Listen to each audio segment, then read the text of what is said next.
മയക്കുമരുന്നുമായി ബന്ധപ്പെട്ട പ്രശ്നം വളരെ സീരിയസ് ആയിട്ട് ഇപ്പോൾ ഉയർന്നു വന്നിരിക്കുകയാണ്. മയക്കുമരുന്ന് കടത്തിൽ മുഖ്യമന്ത്രിയുടെ സോഷ്യൽ മീഡിയ കോർഡിനേറ്റർ പിടിയിലായി എന്ന ഞെട്ടിക്കുന്ന വാർത്തയാണ് പുറത്തു വന്നിരിക്കുന്നത്. യൂത്ത് കോൺഗ്രസ് ഭാരവാഹി കൂടിയായ Muhammad ഹുസൈനും PA Abdul Salam, PA Abbas എന്നിവരാണ് പിടിയിലായിട്ടുള്ള പ്രമുഖരായ യൂത്ത് കോൺഗ്രസിൻ്റെ നേതാക്കൾ.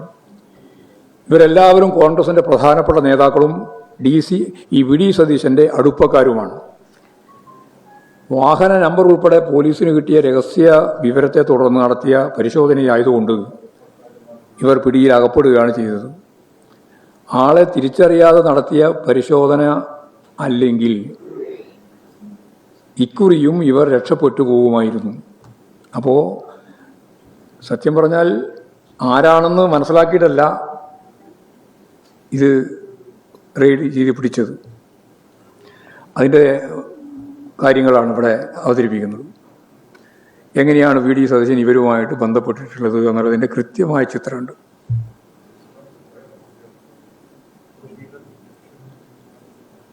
അപ്പോൾ മുഹമ്മദ് ഹുസൈൻ ഫേസ്ബുക്ക് പ്രൊഫൈലിൽ തന്നെ അദ്ദേഹം VD സതീശൻ്റെ സോഷ്യൽ മീഡിയ കോർഡിനേറ്റർ ആണെന്ന് രേഖപ്പെടുത്തിയിട്ടുള്ളതാണ്.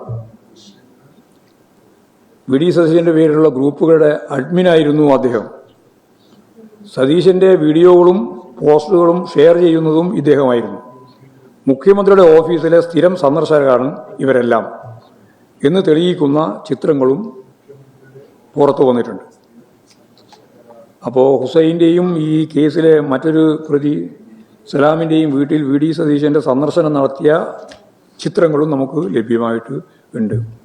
ഇതിൻ്റെ എല്ലാം വീഡിയോ ഇപ്പോൾ നമുക്ക് കാണാൻ സാധിക്കുന്നതാണ്. അപ്പോൾ ലഹരി വിരുദ്ധ ക്യാമ്പയിൻ്റെ ഭാഗമായിട്ട് പങ്കെടുക്കുന്ന ആളുകൾ തന്നെ ലഹരി കടത്തുന്ന ഏറ്റവും പ്രധാനപ്പെട്ട വക്താക്കളായിട്ട് മാറുന്നു എന്നുള്ളത് വളരെ ഗൗരവപൂർവ്വം കാണേണ്ടുന്ന പ്രശ്നമാണ്.